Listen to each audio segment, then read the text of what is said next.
بسم الله الرحمن الرحيم. السلام عليكم ورحمة الله وبركاته. ستقام هذه الفعالية باللغة الإنجليزية، فلذلك الرجاء من الإخوة الحضور الذين يريدون الاستماع إلى الترجمة النقر على زر الترجمة بالأسفل للاستماع لهذه الفعالية مترجمة. Greetings everyone. Welcome to this newest event hosted by the Asian Studies program at the King Faisal Center for Research and Islamic Studies. Today's event is part of a string of events that are being held worldwide as part of a book launch for the edited volume by Dr. Jonathan Fulton called The Routledge Handbook on China-Middle East Relations. Today, we are very much honored to have with us the editor, as well as two of the authors to this handbook, of which I've also contributed to. I would like to give you a general or quick overview of the bios of the guests that we have with us today. To begin with, the editor, Dr. Jonathan Fulton, is currently an assistant professor of political science in the College of Humanities and Social Sciences at Zayed University, located in Abu Dhabi in the United Arab Emirates. And he is also a senior non-resident fellow at the Atlantic Council. His research focuses on China-Middle East relations, international relations of the Gulf, as well as Chinese foreign policy in the context of Asian Middle East relations. He has written widely and has had multiple publications, including a book on China's relations with the Gulf monarchies, and of course, most recently, this mammoth of a handbook. We also have with us Professor Tim Niblock, who is an emeritus professor of the Middle Eastern politics at the University of Exeter. He is also currently a visiting professor at Tsinghua University in Beijing. He was also the founding director of the Institute of Arab and Islamic Studies at the University of Exeter. He had also previously served in multiple institutions, including the University of Khartoum, the University of Reading, and the University of Durham. He's had a large number of publications, including edited volumes on the Gulf states, Asia, and the Indian Ocean, on conflict resolution and the creation of a security community in the Gulf region, and security dynamics of East Asia and the Gulf region. We are also very much honored to have with us Hanani Al-Qadi, or Hadi, who is a political economy researcher. She is the co-director of the Institute for Social Science Research on Algeria and an associate fellow in the Middle East and North Africa Department at Chatham House in London. Her research interests include the political economy of development, digital industrial policy, the knowledge economy, and China's relations with the Middle East and North Africa. She is currently undertaking her doctoral studies at the London School of Economics and Political Science, looking at China's digital Silk Road in North Africa. I wish you a speedy completion for your doctoral degree. Welcome, first of all, to all of the guests. The format that we will be adopting for this event follows very much what we've done for past events. The event as a whole will be for 1 hour and 30 minutes. Each of the speakers who have already tailored questions directed at them will be given around 12 to 15 minutes to respond. After which, for the remaining time, we will open the floor for questions as well as comments from the audience. I ask everyone to type their questions in the Q&A box below. Now, because of course the handbook itself has the perspectives of many different authors and many topics, we've decided to arrange the event whereby each of the speakers will be focusing on one particular dimension related to China-Middle East relations. Now, with regards to Jonathan, who will start the event off, the questions that are addressed to him are more of a theoretical nature and focus more on the developments taking place in the China-Middle East literature. So, Jonathan, could you tell us a bit about the thinking that went into the production of this volume? And maybe you could share with us some of your thoughts on the developments taking place in the literature, as well as some of the new trends in areas of research in relation to China and the Middle East, as well as some of the difficulties and challenges arising in terms of research. Well, thanks, Mohammed, for the great introduction, and thanks to the good people at the King Faisal Center. I'm really glad that we're able to do this today. And I'm also intensely jealous that you have a copy of the book because I haven't gotten mine yet. And I keep seeing people on social media showing off their copies, and I'm pining for it. So that looks good. It looks like a fun book to hold. So nice. anyhow, anyway, thank you for the introduction. For the thinking behind the book, I mean, I was sitting in Beijing in the fall of 2019, and basically I always have this long list on the whiteboard in my office of articles I want to write or books I want to start or things like this. And on the China Middle East front, there's just so much great work to be done. I mean, we all know this because we all work on it. It's overwhelming how much stuff there is to be written about and researched. And as I was thinking of the things I wanted to do, I mean, really what struck me was my limitations, what I couldn't personally do, whether because of language or because of, my lack of knowledge on certain subjects. And I just basically started putting together this list on a notebook, like what are things I really want to know about on China and the Middle East. And as I was putting the list together, I was like, man, who knows this? And as I was thinking about it, I started going, this would actually be a really interesting edited book.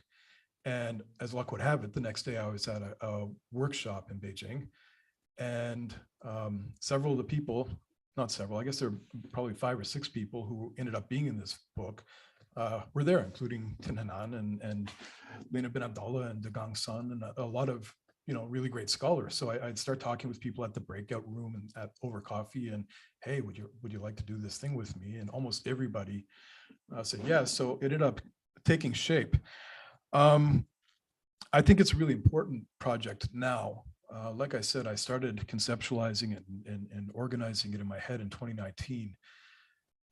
That was a point, I think, where a lot of folks outside the region started to take notice.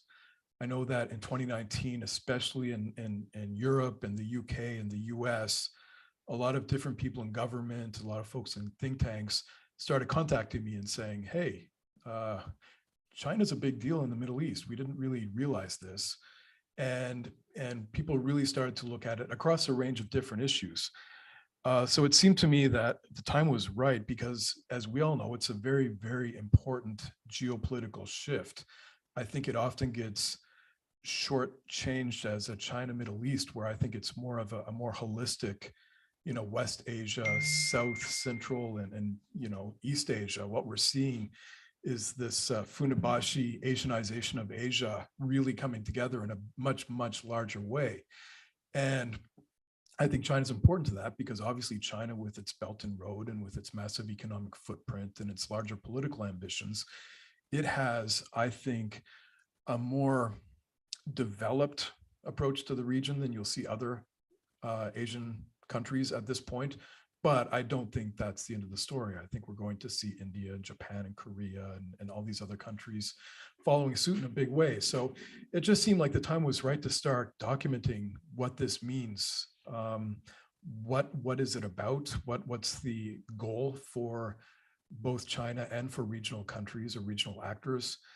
And also to counter some of the assumptions, because as all of us know, when people talk about China and the Middle East, either it becomes a story about oil, which I think is a very limited way of looking at these very dynamic relationships, or it becomes a very politicized analysis where, China's brilliant Belt and Road ambitions are overtaking the world, and, the West and the US are responding, and local actors without agency are kind of getting swallowed up by Beijing.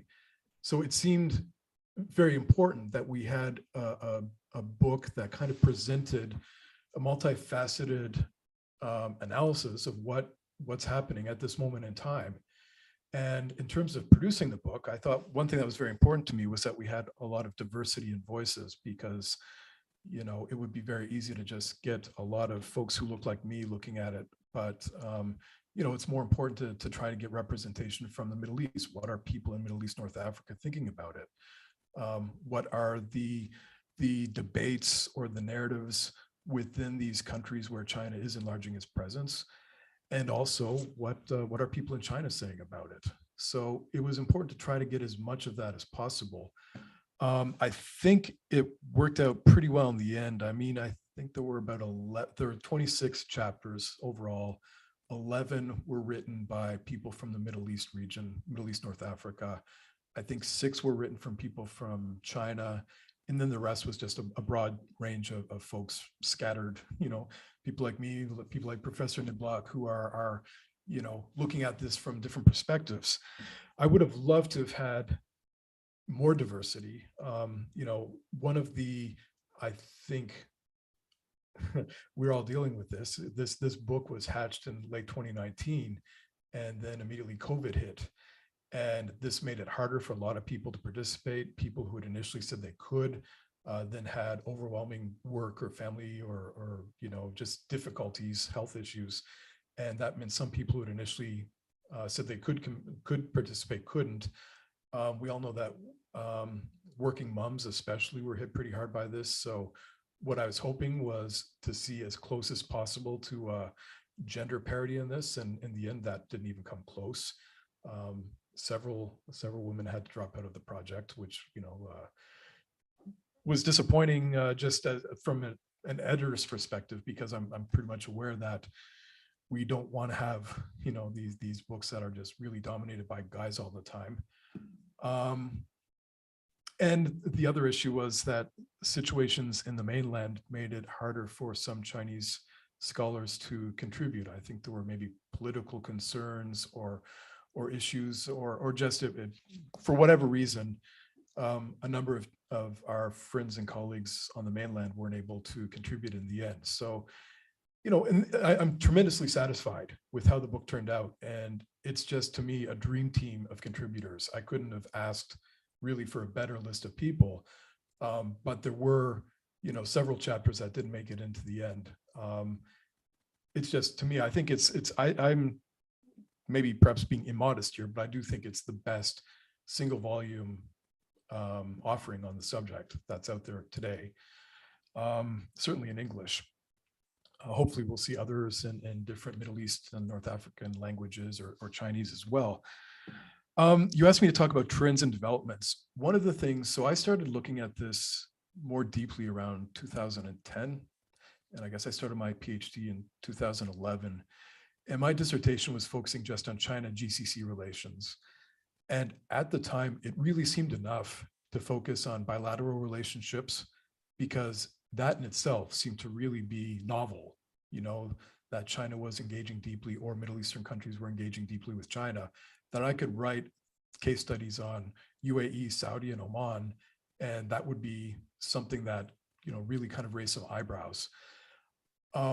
I think we've kind of progressed beyond that. It's become very obvious that China is the most important, or maybe not the most important, but the most substantial economic partner for a lot of countries in the region, that these bilateral relationships are significant isn't a mystery anymore.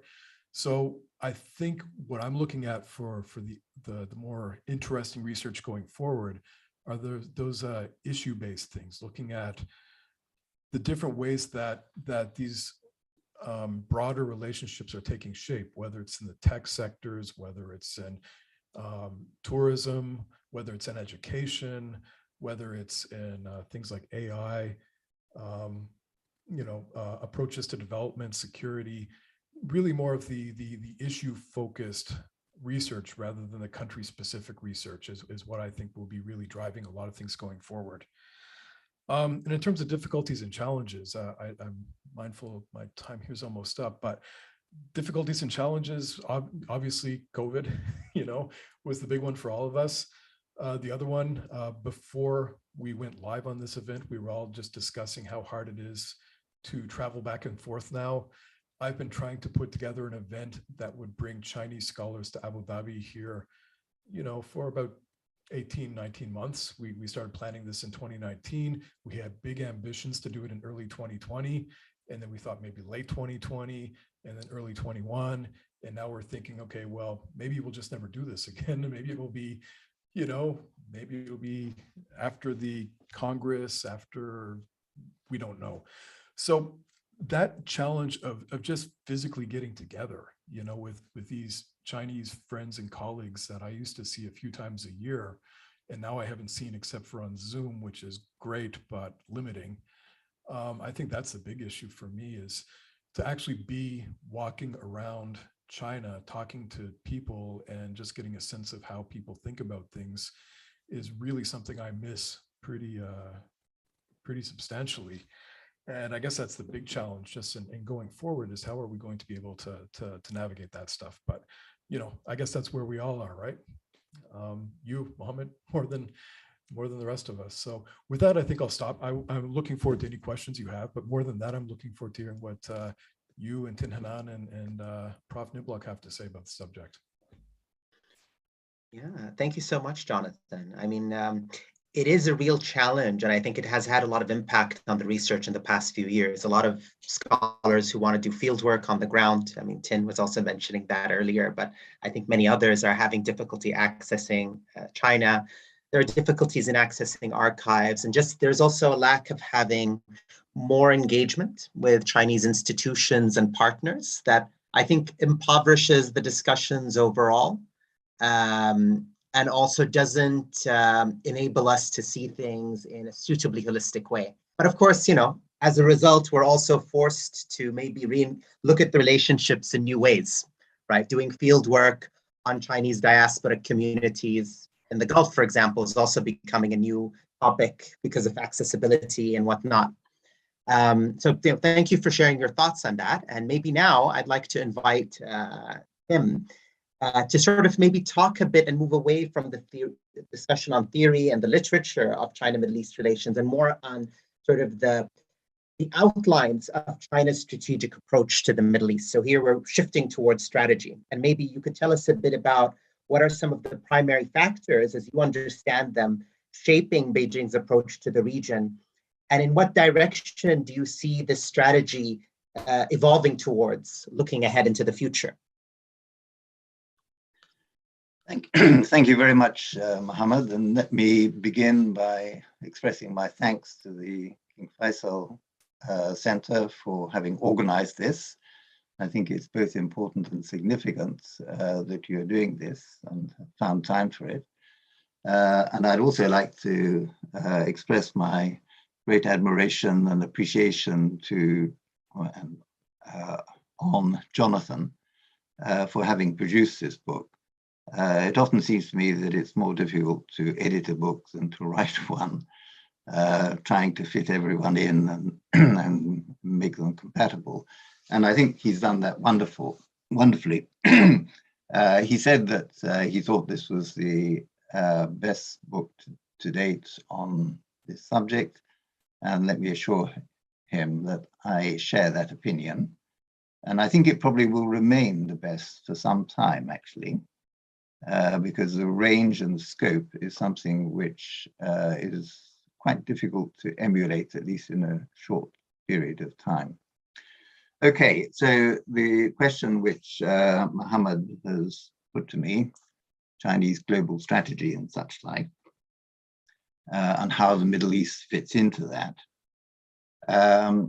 I think one needs to begin by talking about what that strategy is, how one sees China's global strategy. And there arises an immediate problem, which is that international relations specialists in the West, and to some extent in China as well, have got very different interpretations of what that strategy is. So as someone commenting on this, I do need to try to make clear what direction I'm coming from. So I'd like to divide the interpretations into three. Actually, there are many more, but I think one could say that there are three main interpretations of China's global strategy. The first one is China is seeking global dominance, displacing the US as a dominant hegemon in the global system. In other words, there's a hidden agenda, usually associated with the Communist Party of China, whose objective in this view is ultimately global dominance. And there have been a wide range of books and articles published in the Western world in particular to put across this view. The second approach, the second interpretation, is also based on a hidden agenda, but of a rather more limited nature. And that is, China is seeking to counter Western global predominance by a strategy which splits the global South away from the West, off from the West, creating for itself a sphere of influence spanning the non-Western world, with the objective, of course, of undermining the Western strength in the world and finding a place for China within the global system. Again, as I said, that's based on a hidden agenda. And the third line is, there is no hidden agenda. China's global policies are those which can be found in China's governmental statements, reports, and speeches. And the actions taken by China in the global environment broadly cohere with these public pronouncements. Broadly, not precisely maybe, but in general terms. That view is certainly a minority view, I think, in the Western world, but is held by quite a lot of Chinese international relations specialists, not necessarily all. And to place myself within the framework, I adopt the third line, that there is no hidden agenda, that you can find the strategy in the documents which have been issued, and compare and looking at those, at the actions of the Chinese government in that perspective. So then, what does one find in governmental documents and statements about China's global strategy? There are a lot of different documents which one could use for this. I think China's National Defense in the New Era, which was published in July 2019, is particularly important. But there are others as well, which I think are valuable. Indeed, it's fairly noticeable how in so many of the documents you get the same ideas coming together and woven sometimes in slightly different ways, but basically saying much the same.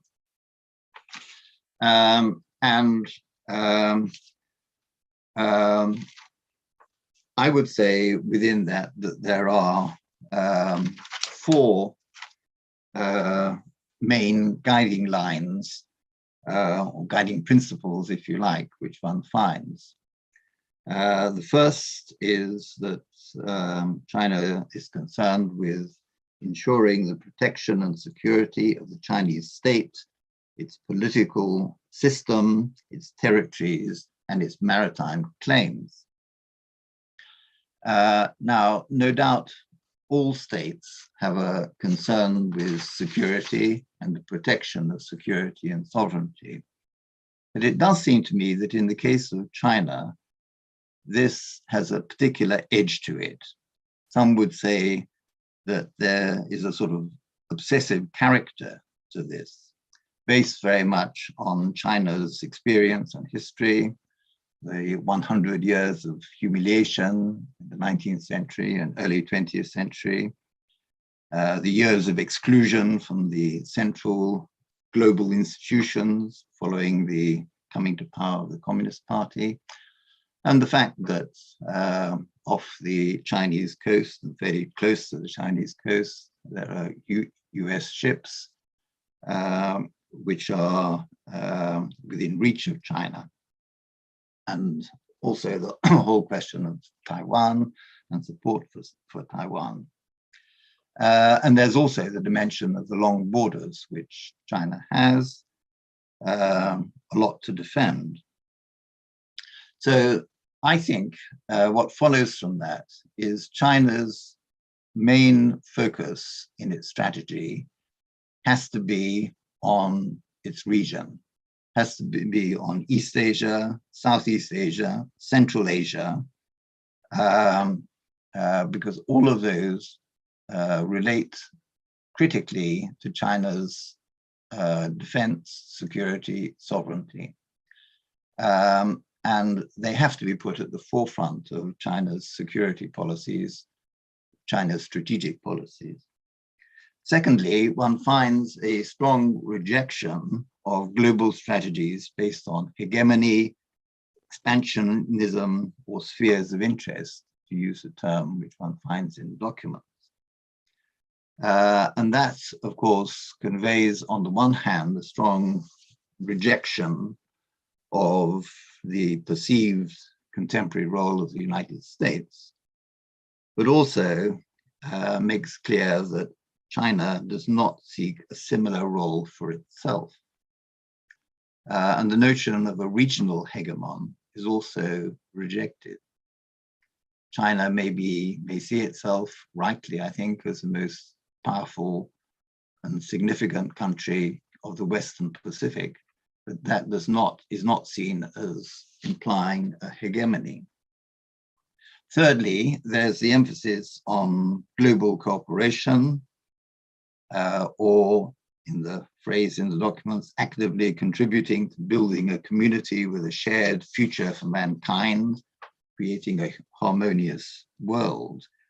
That is repeated over and over again. Support for existing international institutions, both political and economic, while at the same time calling for change within those institutions in a way which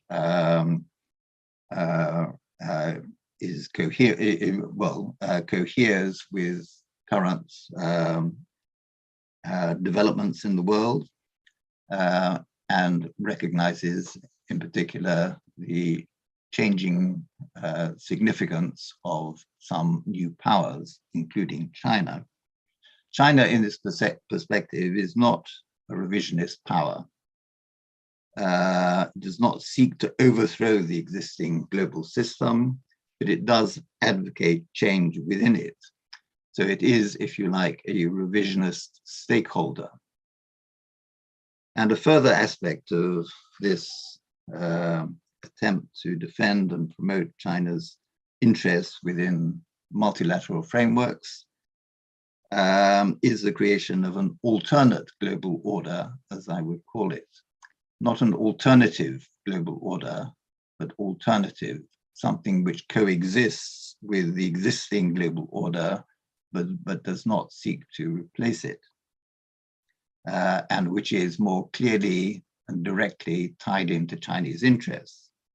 So one has the support and engagement in BRICS, in the Shanghai Cooperation Organization, perhaps the Belt and Road Initiative comes into this as well, and each with their own institutions, development banks, and such like.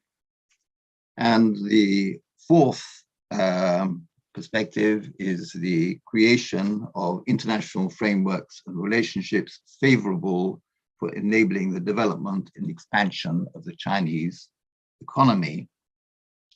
So this built around so-called win-win cooperation, the Belt and Road Initiative, of course, coming into this, and the strategic economic partnerships with countries around the world, especially the global south, but some in the global north as well.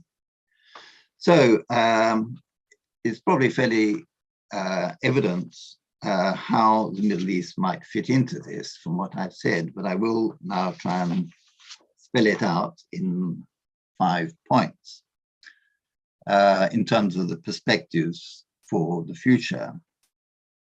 Firstly, I think it is clear that there will be a steady strengthening of economic, political, and cultural cooperation between China and Middle Eastern states. There's a great potential there for mutual benefits, and I think both sides will see the advantage of pursuing that. Stronger political links will accompany the promotion and development of economic relations, and each indeed will be seen as complementary to each other. I think increasingly the relationship will be contextualized by the wider regional and international networks which China is promoting, such as the Belt and Road Initiative and the institutions and associated bodies of the global of the wider organizations like the Shanghai Cooperation Organization. Second, the Middle East will no doubt have some strategic importance for China, but I believe this will be of a second-tier nature. As I've already noted, it is the regions surrounding China that hold the highest strategic priority in China's global strategy. Strategic involvement in other parts of the world, at least on a major scale, are liable to detract from the attention which China can give to its immediate vital interests. I do not see any major military engagement of China in the Middle East. Thirdly, I think there can be some commonality of ideational principle, if you like, between Middle Eastern states and China, built around the insistence of China on respect for sovereignty, non-involvement in the domestic affairs of other states, and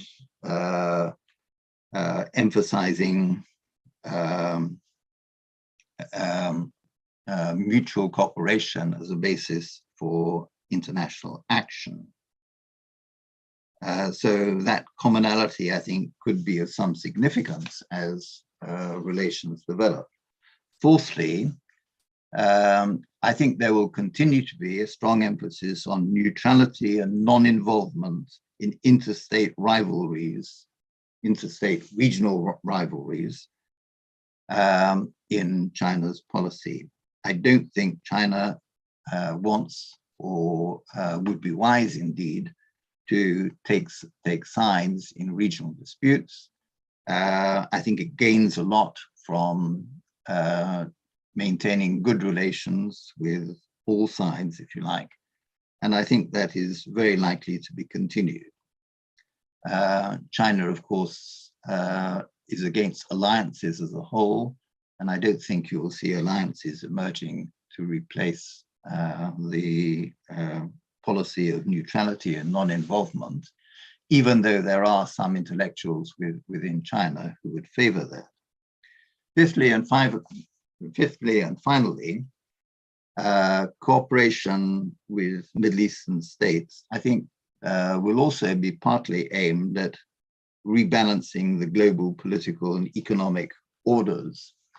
In other words, China bringing these states onto its own side in trying to have as China would see it, a more equal relationship among states at the global level.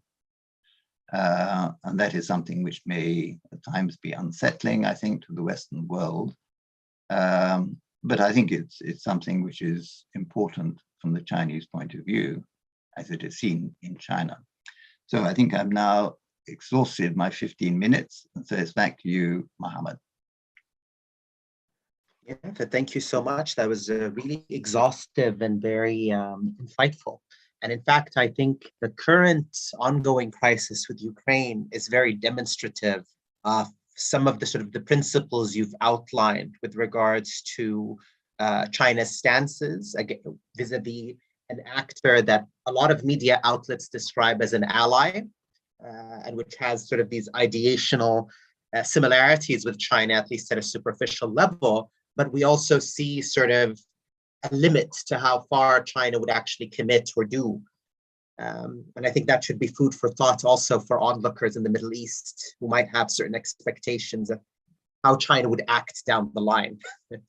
But now I would like to maybe move away from this discussion on strategy to a discussion on sort of the realities or different aspects of China's footprint in the region.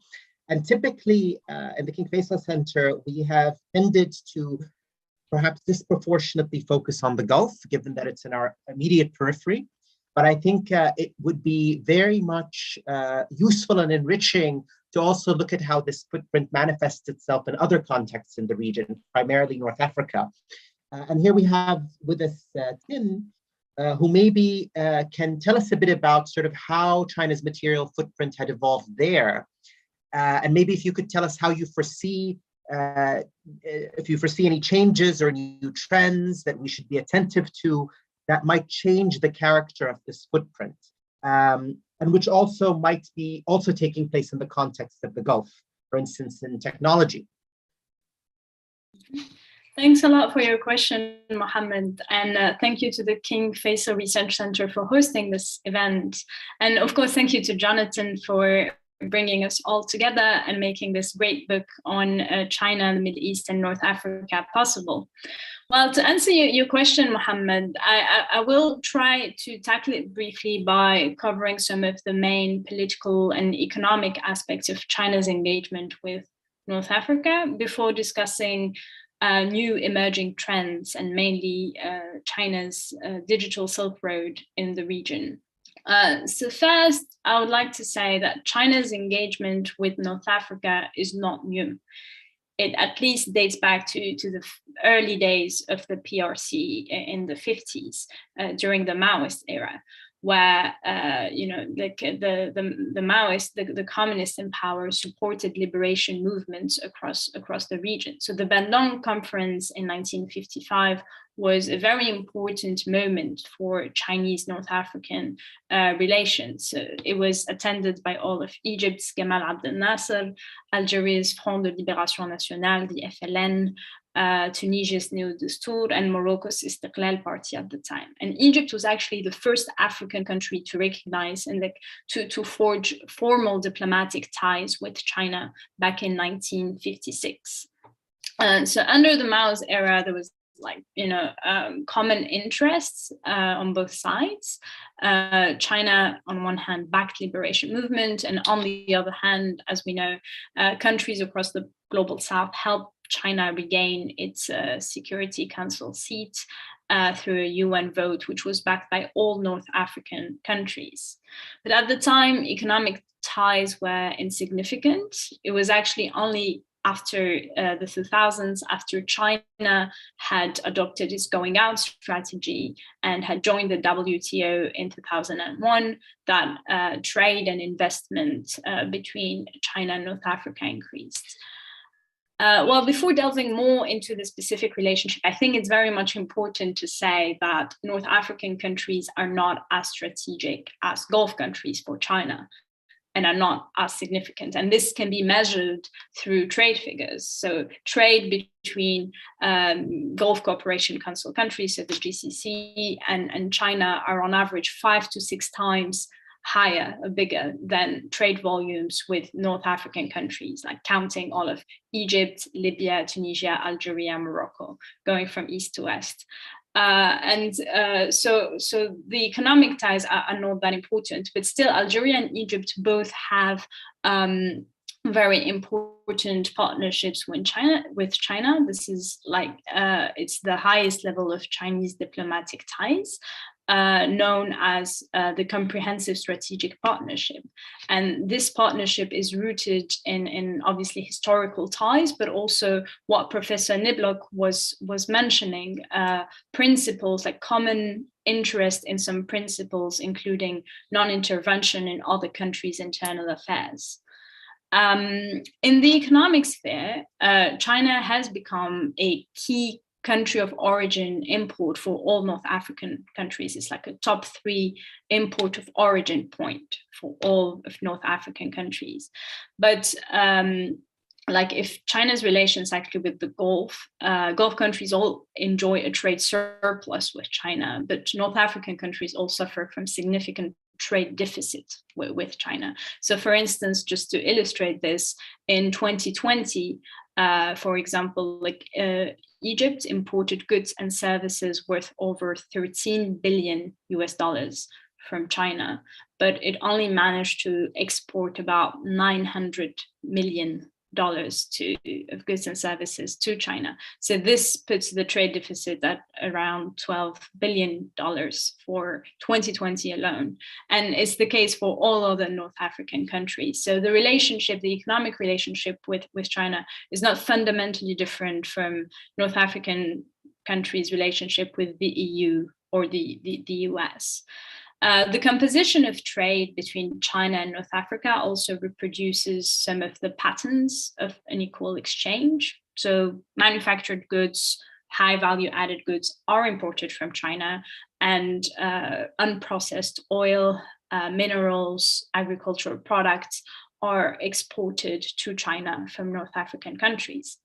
At the same time, this is not compensated by investments. Actually, China is a very small investor in North Africa. In 2019, total Chinese FDI stock in North Africa, so counting the 5 countries, Egypt, Libya, Tunisia, Algeria, and Morocco, amounted to about $3.5 billion only. And this represents 0.15% of Chinese total FDI stock worldwide. So it's very small. The Belt and Road Initiative, however, launched in 2013, has shown greater interest in North Africa for its strategic position. So while North African countries have very different political economies, they all share a strategic position, lying at the crossroad between Asia, Africa, and Europe. And so all 5 countries have signed memorandums of agreement to join the BRI. And the region is now home to some significant BRI projects, such as parts of Egypt's new administrative capital and Algeria's Shershel port. The 2016 Arab policy paper also emphasized a renewed interest in the MENA region as a whole. The document states a willingness to coordinate development strategies with Arab states according to their own needs, and in sectors that are more, high added value sectors, technology intensive sectors. There's also, the document emphasizes cooperation in R&D, signaling a qualitative shift in China's engagement with the region. I think so that the digital space is definitely one of the most significant emerging, trends in China-MENA relations. The digital Silk Road is the digital component of the BRI. To just give a brief definition, it brings advanced ICT infrastructure to BRI countries, such as broadband networks, e-commerce platforms, smart cities, 5G networks, and so on. The digital Silk Road is mainly driven by Chinese tech giants such as Huawei, ZTE, but also Alibaba, Tencent, and other Chinese firms. So on top of this digital Silk Road, there are also another important policy, Chinese policy, that has been driving Chinese digital capital outwards. And this is China's Internet Plus strategy. So it's the confluence, I think, of the digital Silk Road, the Internet Plus strategy, and the China-Arab policy paper of 2016 that have been shaping China's increasing investment in the ICT and digital sector in the region. So large Chinese digital projects are mushrooming across the MENA region as a whole. Tunisia was chosen as home of Baidu's first navigation satellite office outside of China. Morocco, the Chinese firms are behind the construction of Tanger Tech, which is a large-scale smart city in northern Morocco. In Egypt, where I am currently conducting fieldwork on China's digital footprint, Huawei has signed numerous cooperation agreements with the governments in fields such as 5G, artificial intelligence, cloud computing, and so on. In the Gulf, the technology angle is also very significant. So, for instance, Alibaba has pledged to build an important smart city in Dubai. The Dubai Ministry of Tourism and Commerce has also signed an agreement with China's tech giant Tencent to promote Dubai as a touristic destination worldwide and among Chinese tourists as well. both the UAE and Saudi Arabia have been cooperating closely with China to boost non-oil bilateral trade and actually promote cooperation in tech-intensive sectors. So as you all know, like reading the news and so on, there is much debate about the internalization of Chinese tech. And what we read often in the media and in some US-based policy circles is that, you know, China is imposing its internet model on other countries, on poorer countries, and that, you know, it has this big strategy of imposing the Chinese authoritarian internet model on other countries, or that Chinese firms are spying actively on poorer countries. And obviously this narrative takes away the agency of countries and obscures their real needs in terms of you know, building digital economies and transforming the structures of their economies. So I think it's important to kind of shift angle and look at what the digital Silk Road means for MENA governments, for people across the region. That, you know, as we all know, economies across the region need to diversify, need to go through the process of structural transformation. This is the process of moving from low productivity activities to high productivity activities. And so most of the governments in the region are actually trying to build knowledge economies. And in this context, the digital Silk Road is viewed as a golden opportunity to enhance local capabilities and cooperate more with a country that has a recent experience of development. The issue is, of course, around how local countries will manage to bargain around questions of technology transfer and questions of upskilling of local workers. I think it's important thus to shift our analysis from, you know, like the big US-centric vision of Chinese internet expansion in the region with the local needs. To conclude, I would just like to say something about local perceptions of China, like how people across the Middle East and North Africa view China. China's soft power has actually accelerated in recent years, but it remains insignificant compared to Western soft power across the region. There was a recent Arab Barometer survey in 2020 asking ordinary citizens how they view China's presence in the Middle East. And overall, the outcome are beneficial. So in Jordan, for instance, 70% of the people asked said that they would be in favor of more cooperation with China. But in contrast, countries that have significant Chinese presence had like lower rates of satisfaction. So in Algeria, for instance, only 36% of the respondents said that they would be keen on having more cooperation with China, and only 30% in Egypt. The COVID-19 pandemic was significant, I think, in strengthening, in a way, China's image with leaders in the region, but also with parts of the population. China was very proactive in its pandemic diplomacy. It sent very early on protective equipment and medical staff to countries across the region to help combat the COVID-19 pandemic. And currently, it does not only send vaccine, but it also manufactures the vaccine across the region. And this is very important because no other country is doing that, at least not in North Africa at the moment. So the Sinopharm vaccine is being produced in all of Egypt, Algeria, Morocco, and the UAE. And there are important agreements in terms of, like, you know, technology transfer in this sector that are very interesting, I think, to look at. So in the eyes of many MENA governments and citizens, Western states have been, you know, selfishly hoarding vaccines while, you know, at the expense of developing countries. While China was this responsible power in a way that was like, you know, donating its vaccines, but also producing it locally.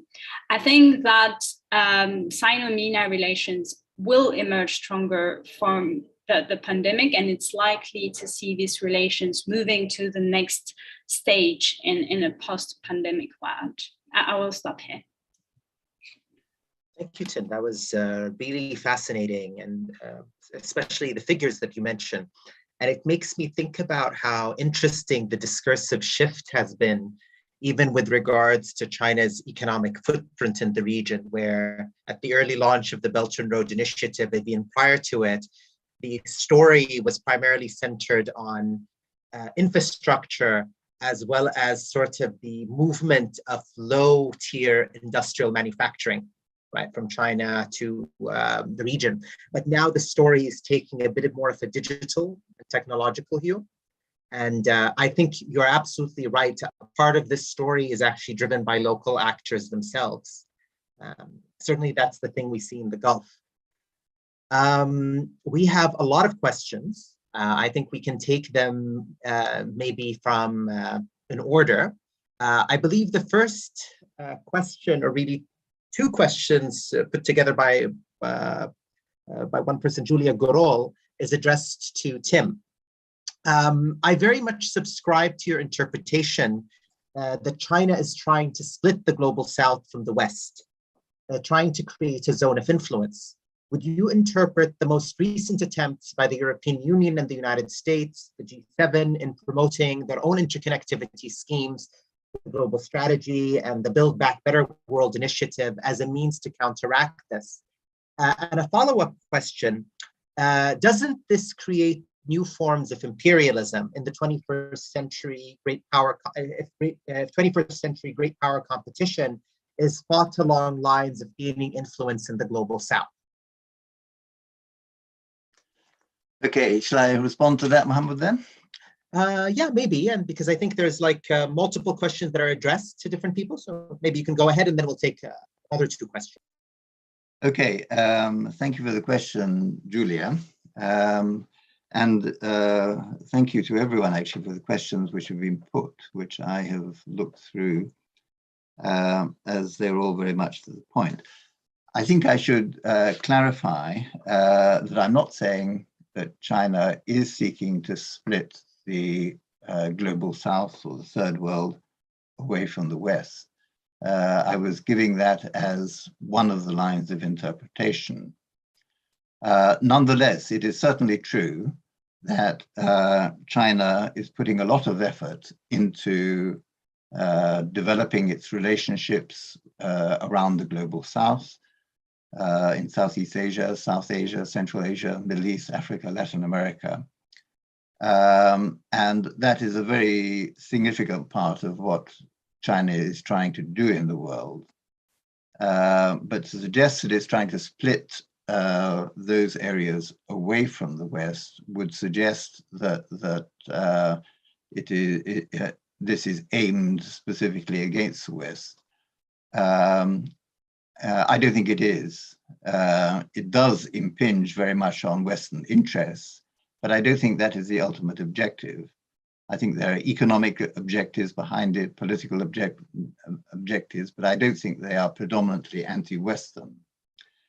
But nonetheless, it is, as you point out in your question, there is a response to this which is coming from Western countries, from G7 countries, from the EU, the US, which indeed is seen in the Build Back Better program, an attempt to show that from the West one can also offer substantial advantages for the economic development of the global South. And that is there. And I welcome this actually on both sides. The fact that there's that there may be a kind of competition between China and Western countries trying to show how much they can help the global South. I think that's something from which the global South can benefit. Whether that's a new form of imperialism, I don't think it will be actually, because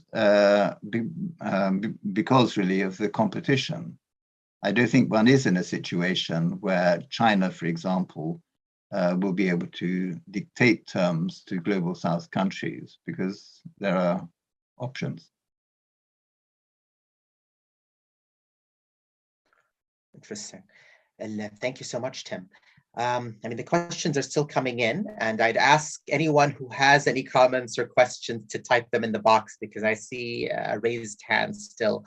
So maybe we will take two questions, and these are addressed not to anyone in particular, so anyone could take a stab at them.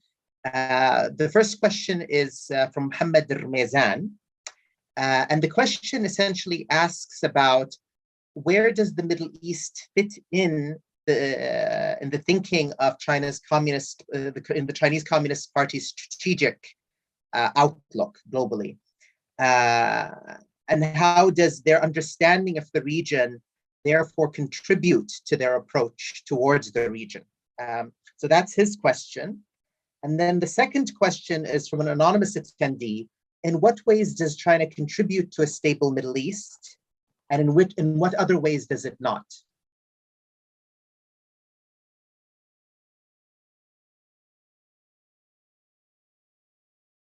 Perhaps you better indicate, Mohammed, who you would like to respond to it first anyway.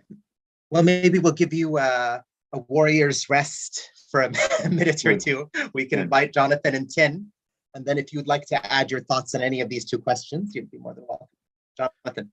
Yeah, I could, take a crack at Mohammed's question about how the Middle East features in the CCP strategic thinking.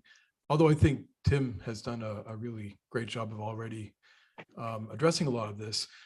I think mostly, China's foreign policy, like every country's foreign policy, is driven mostly by domestic pressures, and China, more than most countries, is intensely concerned with domestic pressures because, the party is forced by its own by its own doing to rely on this performance legitimacy model where they have to deliver the goods because people don't have a lot of say in politics otherwise.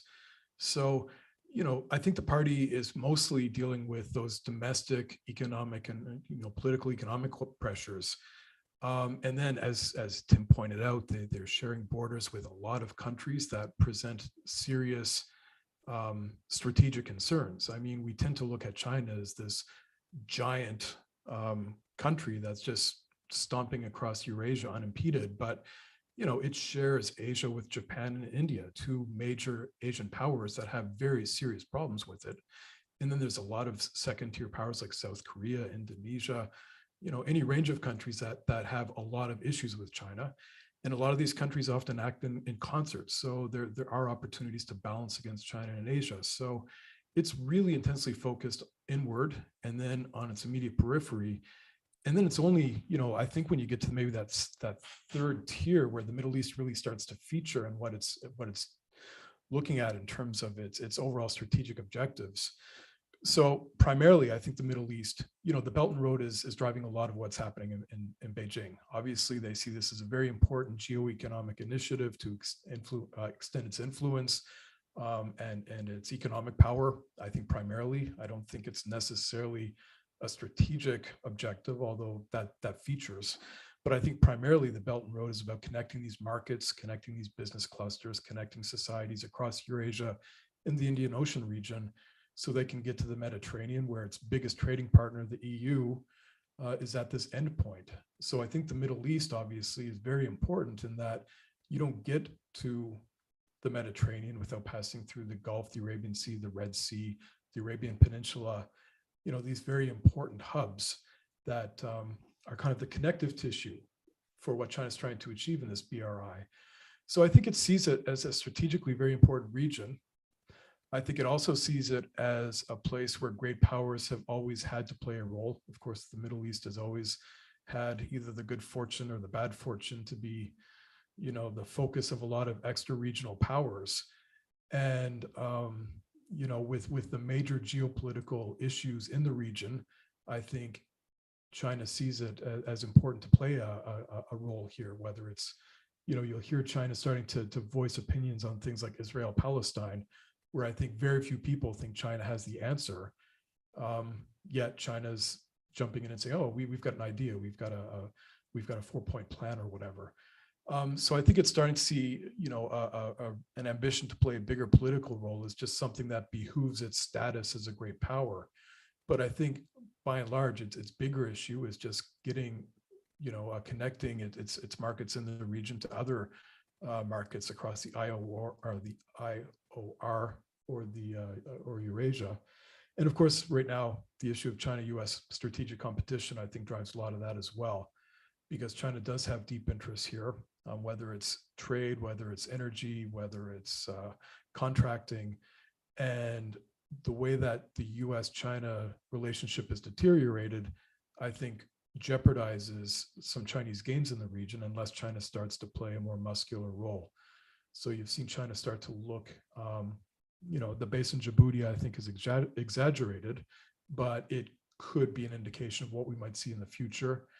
We might see a base in Gwadar in this port they've been developing, or rumors about Chinese military installations here in Abu Dhabi. So I do think it does see the region as someplace where it does have to engage more deeply eventually. But like Tim said, I don't think it's anywhere near a core interest. I don't think it's something Beijing feels it needs to divert a lot of resources just because, like most of its Asian neighbors, it's got serious issues closer to home that it has to focus on first and foremost. Maybe I could answer the second question. I think there was a question about how China also contributes to peace. Like Jonathan answered it, but I just wanted to add that I think that in a way the Chinese deal is for the region can promote stability in certain ways. Like for years, the West and the US in particular has viewed the Middle East and North Africa through a narrow security prism. It was always about, and with the European Union, it's often about migration, and there are no real deal for development, infrastructure building, cooperation, and so on. And I think what the Chinese are bringing to the table, especially with the BRI, is this new deal focusing on development, and this can really bring something for stability in the region, through infrastructure building, through job creation. We're seeing some manufacturing plants emerging in the region. I mentioned the digital sector, where we're seeing cooperation, training, potentially knowledge sharing. And I think through these, from this economic lens, we can see China's contribution to stability in the region. The other side of the coin, of course, like Jonathan mentioned it, and there is no such thing as a benevolent power. But I do think that moving away from this narrow security prism adopted by the West is interesting, and there is something to learn from the Chinese experience. Thank you so much, Tin. I mean, I'd like to maybe add a point also about sort of the thinking about the Middle East and China, is to also take into consideration the particular characteristics that sort of shape the knowledge production process about the Middle East and China. Because, I mean, China has a relatively old tradition of producing knowledge about the Arab region that goes back to the 1940s. I mean, in Peking University, it had an Arabic department that was founded around that period. And a lot of it was founded by people who had graduated from Al-Azhar and were from Muslim minorities in China. And the focus for a very long time, and actually this, I would say, continues to be the case, at least for the mainstream knowledge production, is the training of individuals who are very capable in doing translation work, literary criticism, and sort of classical Islamic knowledge production. And you can see that impact how a lot of the analysis has come out, at least for the last 30, 40 years. And you can see also as a result that there tends to be considerable consumption of knowledge about the region that comes from the United States and Europe, or filtered through Western media in many cases. So in many ways, actually, at least in my experience, and I don't know if Tim, you have any thoughts on this, that this has therefore resulted in a lot of sort of some of the biases and prisms of thinking about the region actually circulating within Chinese academia for quite some time. I mean, there are shifts and changes that are happening at the institutional level, but this is something to take into consideration. And I think another key point is that, at least when compared to other knowledge-producing communities that are focused on the US and Russia, the Middle East community has a bit of a lower tier, right, in terms of its proximity to accessing policymakers and people who actually carry out foreign policy work. So these are things that maybe should be taken into consideration in this conversation. I don't know if you agree with me on that, Tim. Yes, I do agree with you on it, Mohammed. Actually, I find the question which was posed by Mohammed, the other Mohammed, very interesting about how the thinking in the Chinese Communist Party on the Middle East has changed over time and how it's developed. Because, of course, the political thinking about the Middle East does go back a long way within the Chinese Communist Party, but a lot of it was fairly shallow. I mean, there was, of course, strong support for the liberation movements, whether in Palestine, Algeria, South Yemen, Oman, or whatever. And that was a strong commitment. But in a way, it wasn't very well backed up by knowledge, if you like. And I think what was happening within Beida, within Peking University, with the Arabic department and so on, didn't sort of link in very significantly to that. The really interesting thing which has happened and is happening at the moment in China is that suddenly, or fairly recently, governmental and party sources have woken up to the fact that China has this massive engagement in the global south, but doesn't really know enough about it, and it needs to know more. And so you have this immense growth, this very rapid growth of area studies in China. Across China, in universities, and new centers being established of Middle Eastern studies, as well as African studies and whatever. And one very significant development, which happened just, a couple of months back, was the announcement that area studies in China was going to be a so-called first level discipline. In other words, a discipline like physics or economics or whatever, which would be funded significantly from the center in order to develop it. And that's one of the factors, by the way, which is causing a lot of universities in China to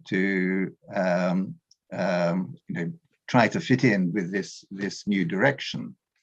And it's a direction which the institute, which I am associated with in Tsinghua, is very much part of. So, and area studies in China at the moment is certainly advancing much quicker than anywhere else in the world. And for those of us working in area studies, this is a wonderful thing. So it's not just the Middle East, it's also Africa, whatever. And a lot of it is being done on quite a secure basis in terms of trying to bring in culture as well as economics, politics, and whatever. So I think what one has now in terms of the development of thinking within the government and within the Chinese Communist Party is at a much sort of deeper level than one has had before. A determination to really try to understand what's happening within these countries and relate to it. I fully agree with that. Let's take maybe two questions. One is from Yusuf Al-Johani, which is sort of an open-ended question, but I think, Jonathan, this question you'd be able to answer. Will Western powers allow China to strengthen its relationship with the Middle Eastern countries? I think maybe, the last few years have been quite interesting in that arena. And the next question is from an anonymous attendee, and this one is directed to Tin. Do all North African countries, including Egypt, Morocco, Tunisia, and Algeria, have a common view towards China? And also,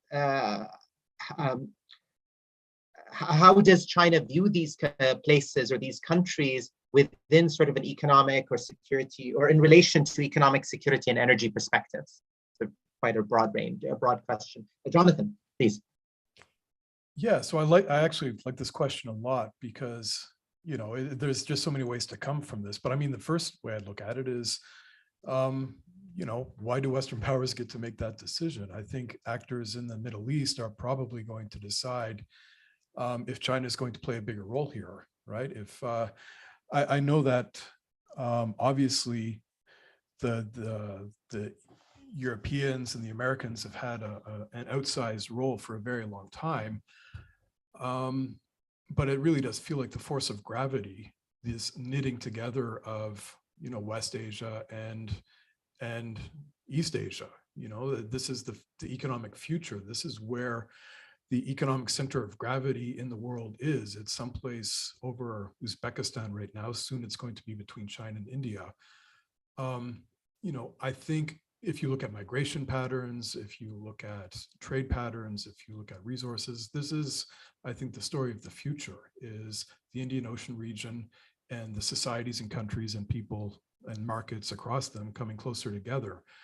What we've seen, of course, is that especially under the Trump and Biden administrations, there's been some pushback where they've been coming to Middle Eastern partners and allies and saying, you shouldn't cooperate with China on certain, you know, sensitive technologies or sensitive infrastructures. And what you don't see is a lot of compliance because countries have agency.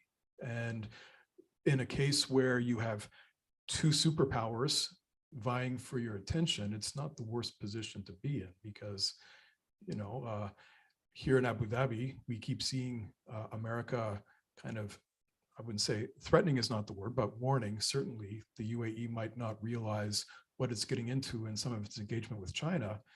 And then you see Emirati decision makers saying, well, actually, we quite do.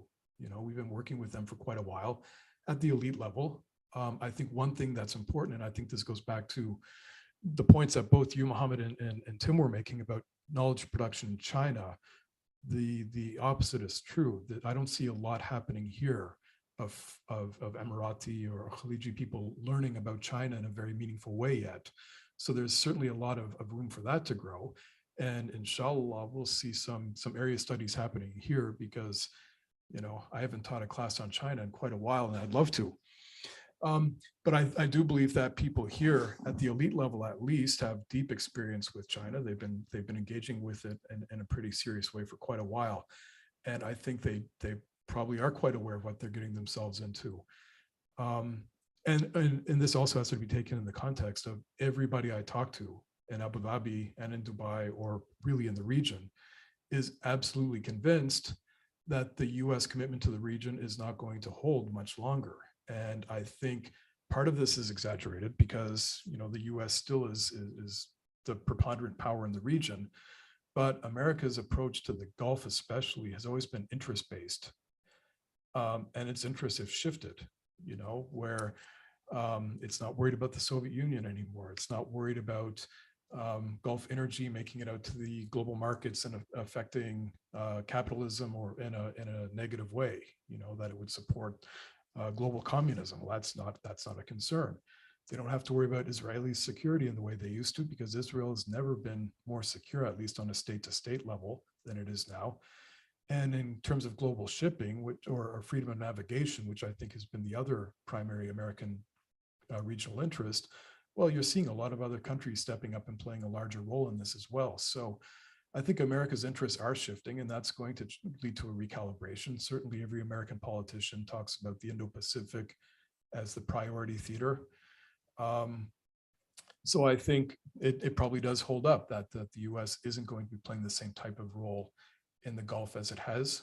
Maybe that's not the worst thing. I'm not convinced it's done a great job of it, to be honest.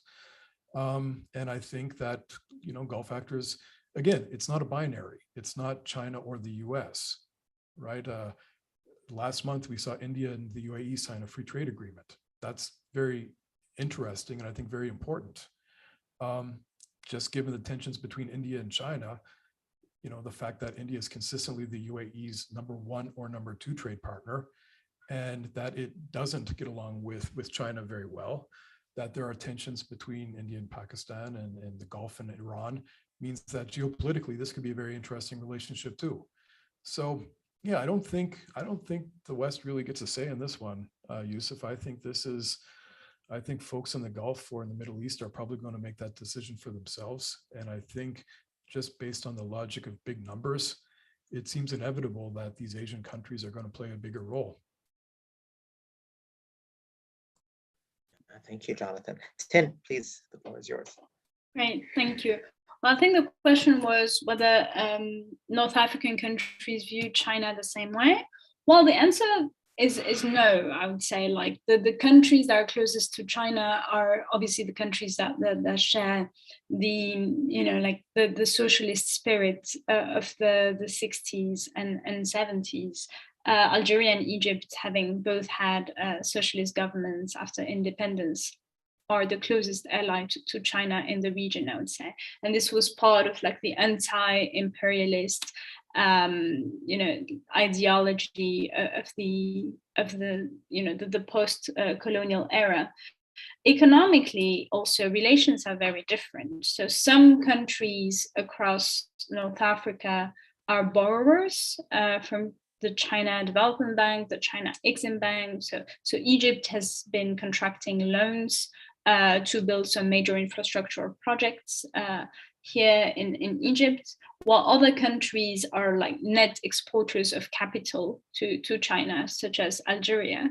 So many people I often read, at least in the media, that China is a major investor in Algeria, but in fact, like the infrastructural catch-up that happened over the past few years in terms of infrastructure building was funded by Algeria's budget. So I think Chinese companies clearly got the largest chunk in that. So in the last time I checked data from the Saiz-Kari initiative, Algeria was the top market for Chinese construction firms across Africa and one of the most significant across the world.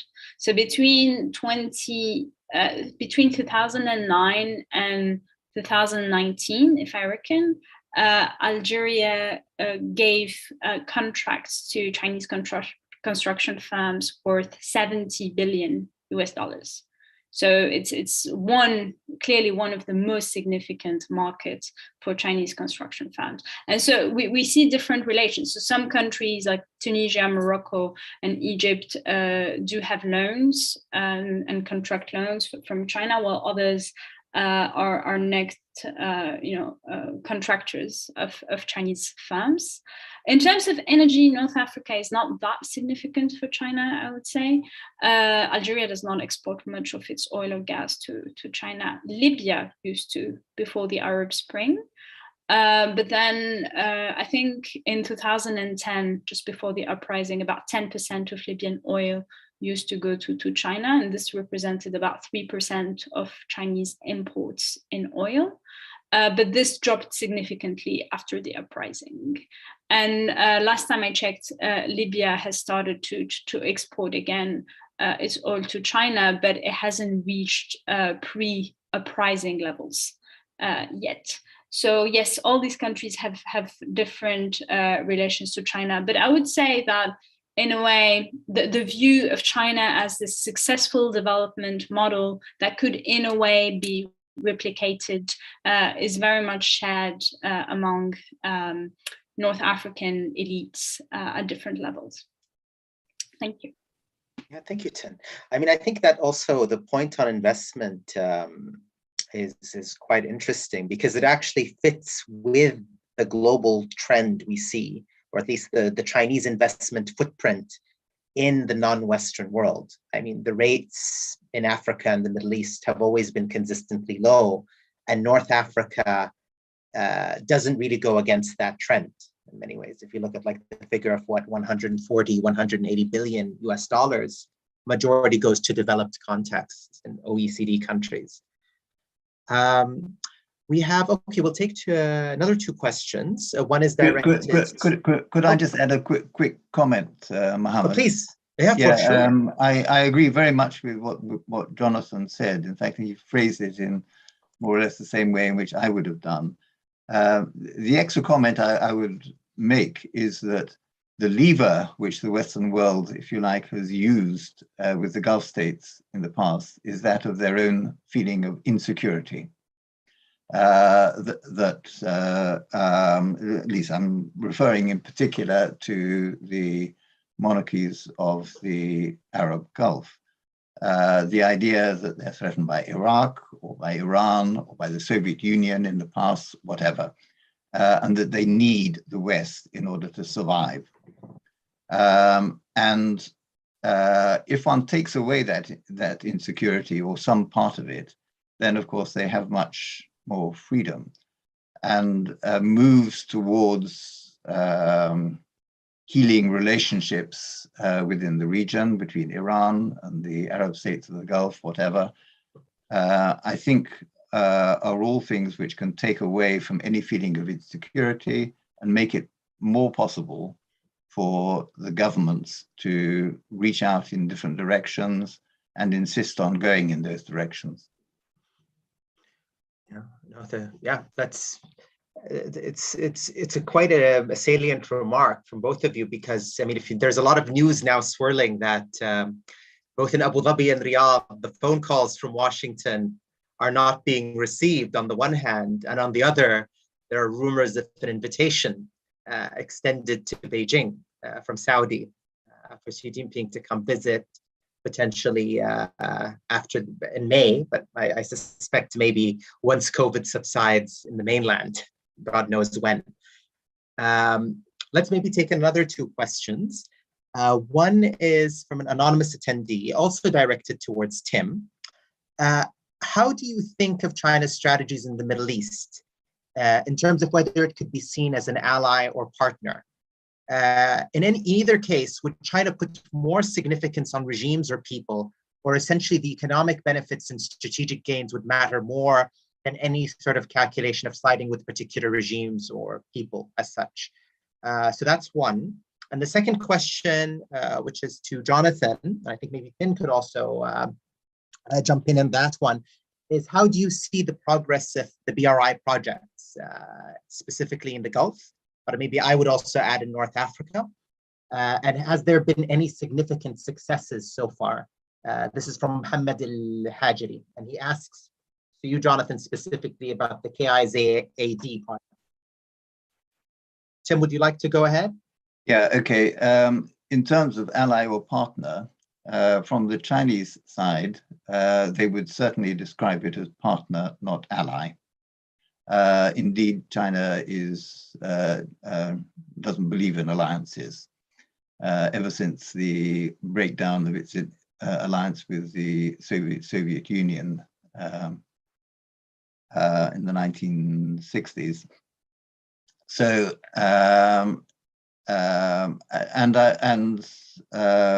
alliance presumably implies coming to help a particular country if that country is attacked. And I don't think China wants to get into that scene in the Middle East, at least. I don't think it wants to get drawn into Saudi Arabia against Iran or anything like that. More emphasis on regimes or people. I think actually the emphasis is on regimes. And I think that could be said to be one of the weaknesses of China's policies. There has recently been much more which has been said about people-to-people contacts and so on. But I think that really has been eclipsed by the emphasis on regimes. And of course, there are dangers in that kind of policy insofar as regimes can change. Yeah, thank you, Jonathan.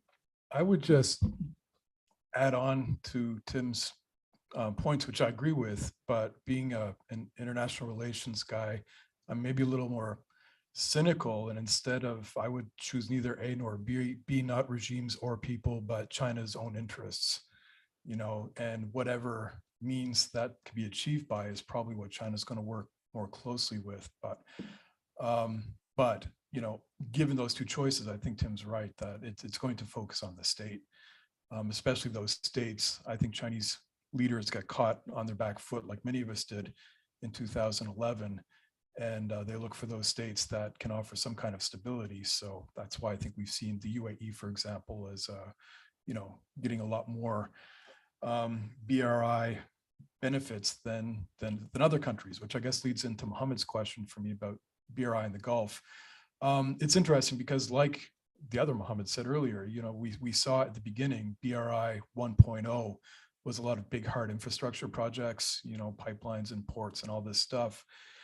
And then you saw in 2016 a lot of that overseas lending start to slow down as Chinese financial institutions were a lot less excited about throwing their hard currency overseas when China's got a lot of issues at home to deal with. So a lot of those big projects disappeared, but you did see a lot more, you know, digital issues taking place. So in Dubai, for example, as Tin brought up really well, there's a lot of interest in creating, you know, smart city tech and renewables and fintech and all of this stuff. In Abu Dhabi, we're seeing a lot of AI, especially since you know, COVID and tracking and tracing. So a lot of the BRI that's been taking place, at least here in the Emirates, has been more on the digital side. But in terms of KZAD, the same thing. I mean, there was an announcement in 2019, I think, that East Hope Group, the Shanghai company, was going to invest $10 billion into KZAD, and they're going to create this massive, you know, red earth, which I don't know what that is, or red mud plant with, you know, some kind of aluminum project. And it was just going to be massive. And almost, you know, a few months later, I think the CEO of East Hope was replaced, and they stopped doing those big overseas projects. So you're not seeing as much of that stuff, but KZAD certainly is, I think, the crown jewel in China's approach to the peninsula. Certainly, you know, Mohammed Al-Hajri, you know better than me, that Duqm, you know, I think was, again, something that everybody talked about a whole lot in 2017. I think Omani leaders were very concerned about the amount of economic leverage China had, where most of their energy trade was going there. A lot of just their trade in general was dominated by China. And then they had to borrow $3.5 billion in 2017 from Beijing to cover their federal budget that year. And I think at that point you saw a lot of the projects in Duqm start to dissipate. So still, I think China would like to get in on Duqm, but I think the idea is KZAD is probably where most of the energy is right now. The fact that Mohammed bin Zayed was in Beijing for the Olympics shows that they're really pursuing this bilateral relationship. Mohammed Al-Saderi can talk about Jazan, but I think that's something also that we're going to see a lot more talk about, especially since just in the past week, there's been just a torrent of stories about Saudi-China trade and investment and cooperation on any number of things. So I would expect to see a lot more happening in that one as well. Thanks. I can jump in here maybe quickly just about BRI progress, especially in North Africa. Well, I think the progress has been slower than expected once confronted to the realities of the ground. So one of the major BRI projects in the region was the Morocco smart city called Tangier Tech that I mentioned earlier. And the progress has been really slow. So initially it took a lot of time to get off the ground. And once it did, the Chinese firm involved in the construction of the smart city, Haita, had a major issue with the Moroccan partners over ownership and funding. And so the project had to be scaled down significantly. I think initially had planned to have over 200 Chinese firms in tech, employing thousands of people, and mainly Moroccans and so on. But now the project has been significantly downsized. And we're seeing similar patterns here in Egypt in the construction of the CBD, the business center of the new administrative capital. And so there are like intense bargaining of funding, ownership issues. And so progress has been slower than initially expected. Yeah, I think this is actually the pattern that holds with many other projects, even in the Gulf. I can't speak for Jazan specifically, although I should mention that we do have a researcher who is working on it now as a case study and trying to contact the bodies that are overseeing it. But if you look at other cases in the Gulf, whether Duqm or Silk City, a lot of these projects had gone through a series for processes of reinvention. And in fact, a lot of them predate the Belt and Road Initiative. And so China was essentially grafted onto the story of these projects.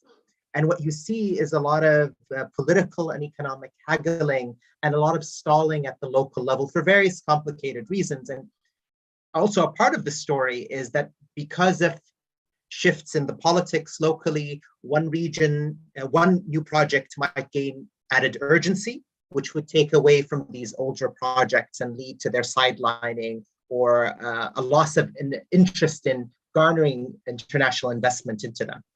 So I think, my God, we have a lot of questions. It's well over 30 questions in total that I've accumulated. I've never seen this amount of questions, but unfortunately, we've reached the end of the event time-wise. I'd like to really thank all of the guests for such a wonderful event. That has, elicited a lot of conversation and interest. And I'd also like to thank the audience for joining us today.